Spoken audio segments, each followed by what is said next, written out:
Against the Gods Bab 2095, Kegelapan Malam Abadi. Dia tidak akan menemukannya.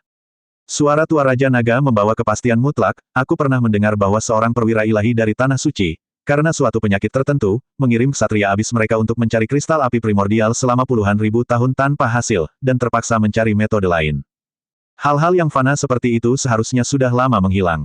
Bahkan seorang perwira ilahi tidak dapat memperolehnya, apalagi Long. Dia memikirkan anggrek tulang kilin yang baru saja ditemukan Long Si, dan bagaimana dia secara ajaib menemukan 4 dari apa yang disebut 5 harta karun spiritual. Dia masih memperingatkan, kita harus waspada terhadap keadaan yang tidak terduga. Cixin, awasi dia dengan ketat. Jika kristal api primordial benar-benar muncul. Yakinlah, Raja Naga, aku mengerti. Bus. Tiba-tiba, arus udara melonjak di atas pegunungan naga leluhur, dan ruang bergetar sedikit. Raja Naga dan Long Cixin mendongak bersamaan. Long Cixin berkata dengan terkejut, ini adalah terobosan ke alam setengah dewa. Tunggu, aura ini, itu Long Si. Raja Naga menatap ke kejauhan, ekspresinya merupakan campuran emosi yang kompleks. Keterkejutan di wajah Long Cixin menghilang, digantikan oleh kerumitan yang sama seperti Raja Naga. Raja Naga bertanya dengan linglung, Wang Chu, sepanjang sejarah garis keturunan naga leluhur, apakah pernah ada orang yang mencapai alam kepunahan ilahi sebelum usia 100 tahun? Tidak pernah. Long Cixin menggelengkan kepalanya tanpa ragu. Tidak peduli apapun bidangnya, kultivasi ras naga jauh lebih sulit daripada ras manusia. Namun, dengan tubuh, jiwa, dan rentang hidup mereka yang jauh melebihi ras lain, mereka menjadi yang paling dihormati dari semuanya. Namun, di dunia jurang ini, keberadaan debu jurang membuat mereka, sebagai satu-satunya ras binatang yang tersisa, jauh lebih lemah daripada ras manusia yang dipimpin oleh Tanah Suci dan 6 kerajaan dewa. Raja Naga menghela napas dalam-dalam dan bergumam, Long Si telah terisolasi dan kesepian sejak kecil, selalu sendirian, tidak pernah mau menerima bahkan sumber daya sekecil apapun. Dan selama beberapa dekade terakhir, dia harus mengorbankan darah esensinya setiap bulan untuk Wang Chu, dan sebagian besar energinya telah dihabiskan untuk mencari 5 harta karun spiritual, yang aku buat. Meski begitu, dia masih mampu mencapai terobosan ke alam kepunahan ilahi pada usia hanya setengah abad. Ini adalah keajaiban yang bahkan tidak berani diimpikan oleh garis keturunan naga leluhur mereka, namun gadis naga ini tidak diketahui asal-usulnya.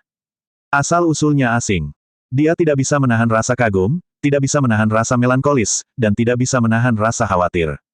Long Cixin tahu apa yang sedang disesalinya. Selama bertahun-tahun, keluhan yang paling sering dilontarkan Raja Naga hanyalah, jika saja Long Si adalah keturunanku, aku akan mati tanpa penyesalan, dan jika Wang Chu bisa menjadi 1/10 dari apa yang dimiliki Long Si, aku akan dengan senang hati memberikan hidupku. Long Cixin berkata, Raja Naga, tidak peduli apapun, ini adalah hal yang hebat. Sekarang setelah Long Si mencapai terobosan di wilayahnya, darah naganya secara alami juga akan bermutasi. Bantuan yang dapat diberikannya kepada Wang Chu pasti akan jauh lebih besar dari sebelumnya. Raja Naga terdiam cukup lama, lalu mengangguk sedikit, kamu benar. Demi Wang Chu, demi masa depan garis keturunan naga leluhur kita, kita harus menggunakan segala cara yang diperlukan untuk menahan Long Si di sini lebih lama, setidaknya sampai Wang Chu menjadi naga setengah dewa. Gemuruh. Badai energi yang dalam mengamuk dengan hebat, seperti guntur yang meledak tak terhitung jumlahnya. Terobosan baru saja dimulai, namun momentumnya sudah sangat besar. Bahkan dalam ingatan Raja Naga yang sangat panjang, tidak ada terobosan naga leluhur yang pernah sebanding dengan terobosan Long Si. Kegelisahan besar tiba-tiba muncul di hatinya. Tubuh setengah manusia setengah naga yang begitu menakutkan dan hampir sesat. Siapa sebenarnya orang tuanya? Kegelisahan ini, begitu muncul, dengan cepat ditekan olehnya. Jika dia benar-benar memiliki orang tua yang kuat untuk diandalkan, mengapa dia mengorbankan darah esensinya sendiri hanya untuk mendapatkan tempat yang damai? Mungkin, ada pilihan lain.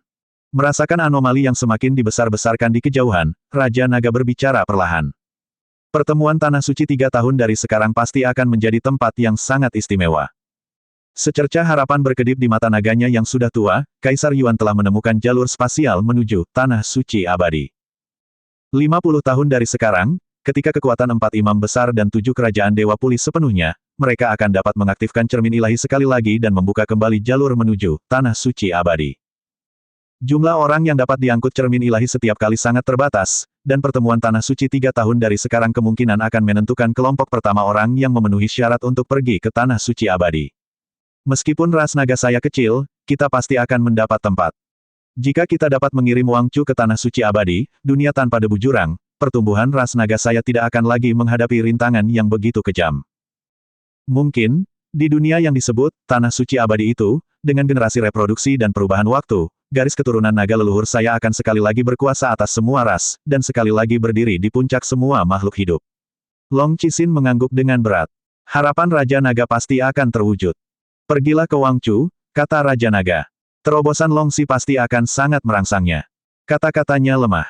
Dia tahu lebih baik daripada siapapun karakter seperti apa keturunannya, namun, dia adalah satu-satunya keturunan langsung dari garis keturunan naga leluhur.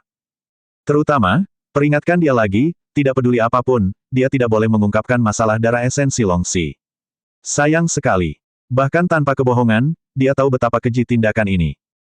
Lebih jauh, Long Si memberikan darah esensi sejati, sementara dia mengikatnya dengan kebohongan yang dibuat-buat, bahkan jika niat awalnya adalah untuk masa depan garis keturunan naga leluhur, dia tahu dengan jelas betapa besar pukulan yang akan terjadi pada reputasi ras naganya jika masalah ini terungkap. Saya mengerti, Long Cixin mengakui perintah itu. Jauh di dalam lautan kabut. Kegelapan merasuki, tanpa sedikit pun cahaya. Kaisar Kabut mencengkeram dengan telapak tangannya, dan kegelapan pun sirna bagai tirai yang nyata. Dengan berakhirnya kesengsaraan surgawi dari bencana iblis, aliran kegelapan di sekitar Pan Buang melambat, dan erosi serta penindasan debu jurang melonjak keluar menyebabkannya yang sudah kelelahan, setengah berlutut di tanah, dan terengah-engah. Tuan! Ia nyaris tidak berhasil memanggil, tetapi kekuatan isap menariknya tiba-tiba ke arah Kaisar Kabut. Pan Buang tidak berani melawan, menyaksikan dengan tak berdaya saat tangan yang dilingkari debu jurang yang tebal mencengkeram kepalanya. Ledakan! Kegelapan meledak di depan matanya dan di dalam lautan jiwanya, seolah-olah seluruh keberadaannya tiba-tiba tenggelam ke dalam jurang kegelapan yang tak berujung. Ia jatuh dan tenggelam ke dalam kegelapan yang ekstrim. Sampai rasa sakit yang tajam datang, dan ia terlempar jauh oleh Kaisar Kabut. Ah! Ia menggelengkan kepalanya, berjuang untuk berdiri, lalu tiba-tiba membeku, menatap kosong ke tangannya. Persepsinya tentang kekuatan kegelapan jelas menjadi lebih tajam. Terutama cahaya gelap yang mendalam melilit 10 jarinya, begitu jinak sehingga dia tidak bisa mempercayai indera spiritualnya sendiri sejenak. Jurang kegelapan, yang baru saja dia masuki telah mengubahnya sekali lagi.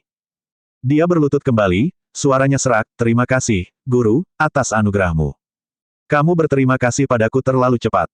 Seekor binatang jurang yang memancarkan aura alam kepunahan ilahi tiba di samping Kaisar Kabut.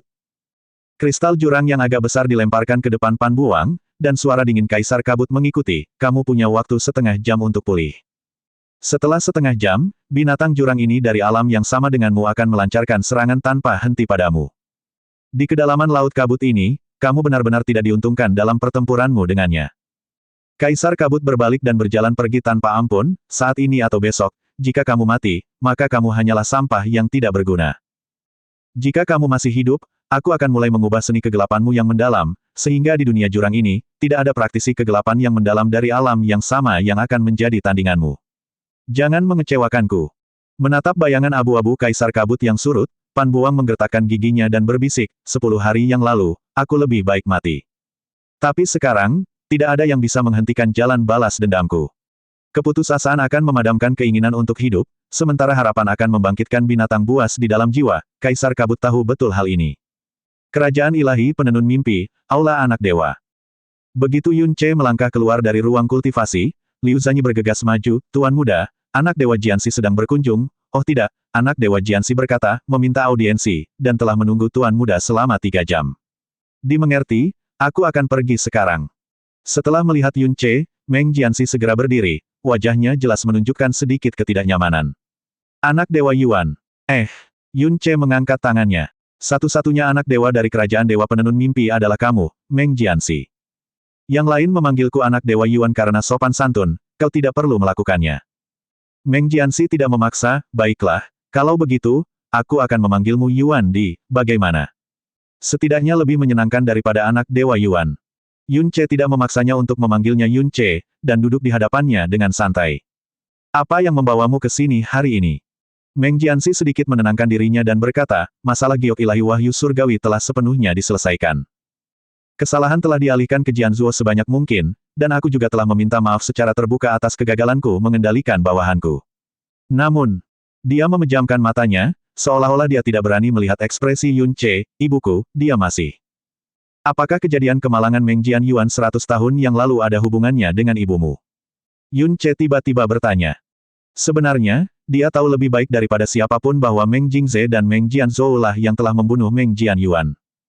Bahkan jika Meng Xuanjue terlibat, itu paling-paling hanya hasutan dari balik layar, seperti bujukan atau menyerahkan pisau kepada mereka. Ya, yang sedikit mengejutkan Yun Ce, Meng Jianxi mengakuinya secara langsung, hampir tanpa ragu-ragu. Sepertinya sebelum dia datang ke sini, dia sudah membuat pilihan dan mempersiapkan diri. Namun, ibuku hanya memberikan bantuan secara diam-diam. Orang yang benar-benar melakukannya adalah wali adik laki-lakiku Jianzhou, Meng Jingze. Dan Meng Jingze dan Jianzhou tewas di lautan kabut setengah tahun yang lalu, yang dapat dianggap sebagai hukuman yang adil. Meskipun ibuku bersalah, dia tidak melakukannya secara langsung, dan Yuan Di juga telah kembali dengan selamat. Setidaknya itu seharusnya bukan pelanggaran berat. Yun Ce merenung sejenak dan berkata, apakah kamu sudah mengucapkan kata-kata ini kepada ayahmu, yang mulia dewa? Tidak. Meng Jianxi menggelengkan kepalanya. Yun Ce menyipitkan matanya, tatapannya mengamati, mengenai kejadian tahun itu, apalagi bukti, bahkan jejaknya sudah lama menghilang.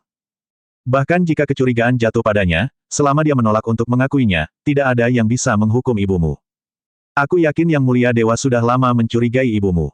Tetapi Yang Mulia Dewa tidak pernah berbicara tentang kecurigaan tanpa bukti yang kuat, apalagi bertindak berdasarkan bukti tersebut. Kalau begitu, mengapa kau secara pribadi mengakui masalah ini di hadapanku? Meng Jianxi mengangkat matanya, menatap langsung ke arah Yun Ce, karena aku yakin nilai yang bisa kuberikan padamu cukup untuk mengimbangi, bahkan melampaui kejahatan yang dilakukan ibuku terhadapmu. Yun Ce tertawa, jawaban yang bagus. Tidak heran kau mampu membawa 6 dari 9 aula impian di bawah kendalimu hanya dalam 100 tahun. Hati Meng Jianxi sedikit rileks. Jadi, Yuan Di rela melepaskan ibuku. Itu tergantung padamu, bukan aku.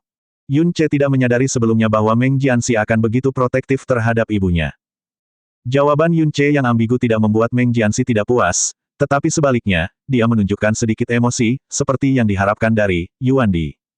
Sejujurnya, apakah Yuan Di menjawab untuk melepaskannya atau tidak, aku akan sedikit kecewa. Sepertinya aku sama sekali tidak dirugikan karena dikalahkan begitu cepat dalam waktu yang singkat.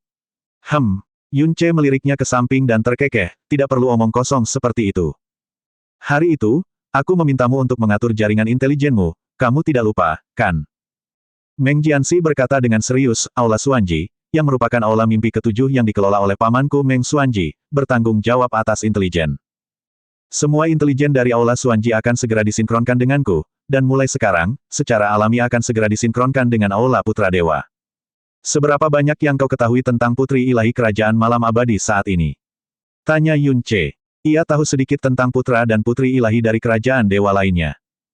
Hanya putri ilahi kerajaan dewa malam abadi saat ini, selain mengetahui namanya adalah Shen Wei, ia hampir tidak tahu apapun lagi. Hua Caili telah menyebutkan kerajaan dewa lainnya dengan sangat rinci, tetapi ia belum pernah ke kerajaan dewa malam abadi, ia juga belum pernah bertemu dengan putri ilahi malam abadi, Shen Wei. Sangat sedikit, Meng Jianxi memberikan jawaban yang sedikit. Seberapa sedikit? Yun Ce mengerutkan kening. Meng Jianxi berpikir sejenak dan berkata, kerajaan ilahi malam abadi menghapus Shen Wuqing dan menetapkan Shen Wei sebagai putri ilahi malam abadi lebih dari 10 tahun yang lalu. Namun sejauh ini, tampaknya tidak ada seorang pun di luar kerajaan ilahi malam abadi yang pernah melihat Shen Wei. Wajah Yun Ce menunjukkan keterkejutan, tersembunyi begitu dalam. Ya, Meng Jianxi mengangguk, namun, bukan berarti kerajaan ilahi malam abadi sengaja ingin menyembunyikan putri ilahi yang baru ini, melainkan kerajaan ilahi malam abadi telah berada dalam keadaan mengisolasi diri selama bertahun-tahun ini. Dia mengatur kata-katanya dan berkata perlahan, era kerajaan dewa malam abadi sebelumnya tidak bernama malam abadi, dan memiliki hubungan yang sangat baik dengan semua kerajaan dewa lainnya. Namun sejak Shen Wuyange menjadi penguasa dewa, suasana kerajaan ilahi malam abadi telah berubah drastis, seolah-olah benar-benar telah jatuh ke dalam malam abadi, yang menyedihkan. Mengesampingkan hal-hal lain, dalam hal intelijen saja, tidak sulit untuk menanam mata-mata di kerajaan dewa lainnya. Namun kerajaan ilahi malam abadi, bahkan jika kita berhasil menanam mata-mata, mereka tidak akan pernah bisa mendekati intinya. Karena, Meng Jianxi berhenti sejenak, seolah-olah merasa khawatir, penguasa ilahi Wu Ming tidak pernah mempercayai siapapun. Semua praktisi inti yang mendalam dari kerajaan ilahi malam abadi akan ditanami dengan segel kematian malam ekstrim.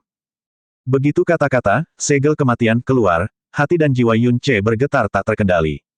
Segel kematian jiwa Brahma yang ditanamkan Qianye Yinger padanya saat itu terlalu menakutkan. Bahkan sekarang, dia belum sepenuhnya lolos dari bayang-bayang waktu itu. Dan, segel kematian malam ekstrim, ini jelas merupakan sesuatu yang sifatnya sama. Segel kematian malam ekstrim, adalah segel darah dan tulang yang sangat kejam. Ketika diaktifkan, itu akan menyebabkan rasa sakit yang tak tertahankan dan membuat seseorang tidak dapat mencari kematian. Suara Meng Jianxi tanpa sadar diturunkan. Penguasa ilahi Wuming tidak percaya bahwa kesetiaan ada di dunia ini, jadi dia menggunakan kendali dan rasa takut absolut untuk menukar dengan kesetiaan. Segel darah dan tulang. Bukan segel jiwa seperti segel kematian jiwa Brahma.